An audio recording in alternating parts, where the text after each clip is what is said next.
طرح اپنے لوگوں کی حالت اور اس طرح حلم اور تواضع اور انکساری کی مثال ذرا بتاؤ دنیا میں کہیں مل سکتی ہے؟ کیا ایسا کوئی مسلمانوں کا رہبر کیا قیامت تک پیدا ہو سکتا ہے؟ کیا ایسا کوئی ہو سکتا ہے جو یہ مسلمانوں کے خلیفہ حضرت عمر بن خطاب رضی اللہ تعالیٰ عنہ نے، حضرت ابوبکر صدیق نے اختیار فرمائی ہے؟ مسلمانوں، اسی حلم اور بردباری کو اپنے اندر پیدا کرو۔ سیرت کے سننے کا، سمجھنے کا یہی نتیجہ ہے۔ اب آؤ ذرا حضرت ابوبکر کی حسن سیاست بھی دیکھیں، تدبر مملکت بھی دیکھیں، تدبر حکومت بھی دیکھیں کہ کس طرح سے حضرت ابوبکر صدیق حکومت کیا کرتے تھے اور حکومت کے اندر کس قدر ان کی سیاست تھی۔ نبی کریم صلی اللہ علیہ وسلم کی وفات ہو چکی ہے اور آخری مرحلے پر میں پہنچ رہا ہوں۔ ثقیفہ بنو ساعدہ کے اندر حضرت سعد بن عبادہ رضی اللہ تعالیٰ عنہ کی مجلس لگی ہوئی ہے، انصار مہاجرین جمع ہیں اور صحابہ کرام مسجد نبوی کے اندر کچھ ہیں، کچھ غسل اور تجہیز و تکفین میں پھنسے ہوئے ہیں اور کچھ خلافت کے مسئلے پر اختلاف پیدا کر رہے ہیں، اختلاف آپس میں پیدا ہو رہا ہے۔ ثقیفہ بنو ساعدہ میں حضرت عمر کا تو عجیب و غریب عالم ہے اور ان کے کچھ احباب ہیں، مدینے کی گلی میں ننگی تلوار لے کر کے چکر لگا رہے ہیں، واللہ ما مات رسول اللہ، اللہ کی قسم اللہ کے رسول نہیں مرے ہیں، اگر کوئی کہے گا کہ میرا نبی مر چکا ہے تو میں اس کی گردن اڑا دوں گا، میرے نبی کو موت نہیں آئی ہے، میرا نبی سویا ہوا ہے، جس طرح عیسیٰ گئے ہیں اسی طرح میرا نبی بھی زندہ ہو کر کے آئے گا۔ اس طرح ایک عجیب و غریب کیفیت وفات رسول صلی اللہ علیہ وسلم کی ان صحابہ کی دلوں کے اندر پیدا ہو گئی، عجیب و غریب سچویشن۔ حضرت ابوبکر آئے، نبی کی پیشانی چومی، آنکھوں کو بند کیا اور کہنے لگے اللہ کے نبی اب آپ کے اوپر دوبارہ موت نہیں آ سکتی ہے۔ دیکھا یہ حالت صحابہ کرام کی ہو رہی ہے، منبر پہ کھڑے ہوئے اور خطبہ دیا، بخاری کی روایت اٹھاؤ، خطبہ دیا یا ایھا الناس اعلموا، اے دنیا کے لوگوں سنو، من کان یعبد محمدا فإن محمدا قد مات ومن کان یعبد اللہ فهو حی لا يموت۔ اے کائنات کے لوگوں، جو محمد صلی اللہ علیہ وسلم کی عبادت و بندگی کرتا تھا وہ کان کھول کر کے سن لے کہ محمد صلی اللہ علیہ وسلم مر چکے ہیں، اور جو اللہ کی عبادت کرتا ہے، جو اللہ کا بندہ ہے، وہ سن لے کہ اللہ ہمیشہ سے زندہ ہے اور ہمیشہ زندہ رہے گا، اسے موت نہیں آ سکتی ہے۔ وما محمد الا رسول قد خلت من قبلہ الرسل افإن مات او قتل انقلبتم علی اعقابکم۔ محمد ایک رسول ہیں، اگر وہ مر جائیں یا شہید کر دیے جائیں تو اے دنیا کے لوگوں کیا تم پھر کافر ہو جاؤ گے؟ یاد رکھو جو کفر اختیار کرے گا اللہ کا کچھ بگاڑ نہیں سکتا ہے، اس کا خسارہ ہوگا۔ حضرت ابوبکر نے قرآن کی آیت کریمہ پڑھی، عمر کی تلوار ہاتھ سے چھوٹی، کہنے لگے اللہ کی قسم بتلا رہا ہوں میں نے اتنی دفعہ قرآن پڑھا لیکن مجھے ایسا لگ رہا تھا جیسے یہ آیت کریمہ ابھی ابوبکر کے اوپر نازل ہو رہی ہو۔ اللہ اکبر، تلوار چھوٹ گئی، صحابی کا عقیدہ، صحابی کی فکر، صحابی کا وہ جو جذباتی ذہن کے اوپر ایک غبار تھا وہ چھٹ گیا قرآن کے سنتے ہی، اور اس طرح سے محمد الرسول اللہ صلی اللہ علیہ وسلم کے یہ دیوانے نبی کریم صلی اللہ علیہ وسلم کی تجہیز و تکفین میں لگے۔ ابو بکر نے سنا کہ ثقیفہ بنو ساعدہ کے اندر اس طرح یہ فتنہ ختم ہوا۔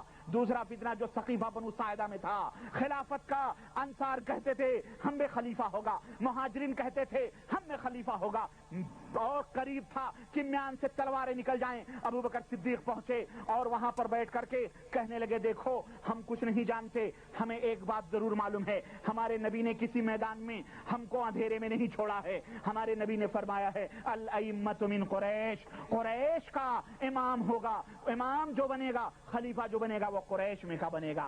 حضرت ابو بکر صدیق رضی اللہ تعالیٰ عنہ کی زبان مبارک سے نبی پاک کی یہ حدیث نکلی، تمام اختلافات مٹ گئے۔ عمر اچھلے اور اچھل کے ابو بکر کے ہاتھ کو پکڑا اور کہنے لگے میں آپ کے ہاتھوں پر سب سے پہلے بیعت کرتا ہوں، آپ سے بڑھ کر اور کون افضل ہے۔ تمام صحابہ ٹوٹ پڑے اور ابو بکر صدیق کے ہاتھوں پر سبوں نے متفقہ طور پر، اجماعی طور پر بیعت کی۔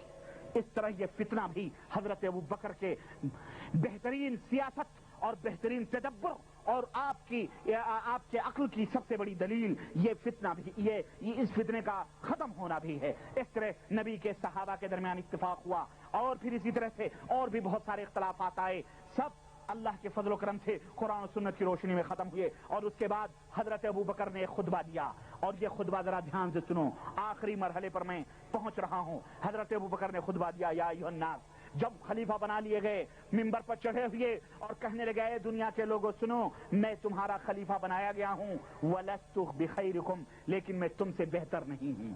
اللہ اکبر، یہ دیکھو تواضع اور انکساری، میں تمہارا خلیفہ بنایا ضرور گیا ہوں لیکن میں تم سے بہتر نہیں ہوں۔ فَإِنْ أَحْسَنْتُ فَأَعِينُونِي، اگر میں کوئی اچھا کام کروں تو میری مدد کرنا، وَإِنْ أَسَأْتُ، اگر مجھ سے کوئی غلطی ہو جائے فَقَوِّمُونِي، تو مجھے سیدھا کرنا۔ اللہ اکبر، اے دنیا کے مولویوں، اے امت کے قائد و رہنما، اے امت کے قائدوں، اے امت کے رہنماؤں، اے امت کے باغ و ڈور سنبھالنے والوں، اے عالموں، اے حاکموں، اے دنیا کے لیڈروں، تمہارے لیے یہ نصیحت اور عبرت ہے۔ تم نے تو آج اپنی ہر بات کو حرف اخیر امت کے اندر سمجھایا ہوا ہے۔ ہم کبھی غلطی کر سکتے ہیں، ہم کبھی جھوٹ بول سکتے ہیں، ہم سے کبھی خطا ہو سکتی ہے۔ یہ امت کا سب سے بڑا آدمی نبی کے بعد وہ کیا کہہ رہا ہے؟ اگر میں اچھا کروں میری مدد کرنا، اگر میں برا کروں مجھے سدھارنا، مجھے درست کرنا۔ اور یاد رکھو الصدق و امانہ، راست گوئی اور راست بازی یہ امانت ہے، والکذب و خیانہ، اور جھوٹ اور مکاری یہ خیانت ہے۔ والضعیف فیکم قوی عندی حتی آخذ الحق له انشاءاللہ، اور یاد رکھو تم میں جو سب سے زیادہ کمزور ہے وہ میرے نزدیک سب سے زیادہ طاقتور ہے۔ کیوں؟ اس وقت تک جب تک کہ میں اس کا حق نہ دلوا دوں، اور تم میں جو سب سے زیادہ طاقتور ہے وہ میرے نزدیک سب سے زیادہ کمزور ہے جب تک کہ میں اس سے حق نہ لے لوں، مظلوم کا حق اس سے نہ لے لوں۔ وَلَا يَدَعَ قَوْمٌ الْجِهَادَ، اور فرمایا جب بھی کوئی قوم جہاد ترک کر دیتی ہے، جہاد کو چھوڑ دیتی ہے، اللہ کی راہ میں جہاد کرنا بند کر دیتی ہے، تو اللہ اس قوم پر اپنی ذلت و رسوائیاں تھوپ دیتا ہے۔ تو اے لوگوں جہاد کو لازم پکڑنا، جہاد کبھی نہ چھوڑنا۔ اور فرمایا اور وَلَا تَشِيعُ الْفَاحِشَ فِي يَوْمٍ قَطُّ وَفِي قَوْمٍ قَطُّ، اور جس قوم میں بے حیائی اور فحاشی اور زناکاری پھیل جاتی ہے، اللہ تبارک و تعالیٰ کے عذاب اس قوم کے اوپر پھیل جاتے ہیں، اس قوم کے اوپر اللہ کے عذاب آتے ہیں۔ اور کہا اطیعونی ما اطاعت اللہ ورسولہ، اے لوگوں اور سنو کان کھول کر کے یہ بھی فرمان سنو ابو بکر رضی اللہ تعالیٰ عنہ کا، کہنے لگے اے دنیا کے لوگوں میری اطاعت کرنا جب میں اللہ اور اس کے رسول کی اطاعت کا حکم دوں، میری اطاعت کرنا اس بات میں جب میں تمہیں اللہ اور اس کے رسول کا حکم دوں اطاعت کرنے کا، وَإِذَا عَصَيْتُ اللَّهَ وَرَسُولَهُ، اور جب میں اللہ اور اس کے رسول کی نافرمانی کرنے لگوں، فَلَا طَاعَةَ لِي عَلَيْكُمْ، تو پھر میری اطاعت تمہارے اوپر فرض ہے، میری اطاعت تمہارے اوپر فرض ہے۔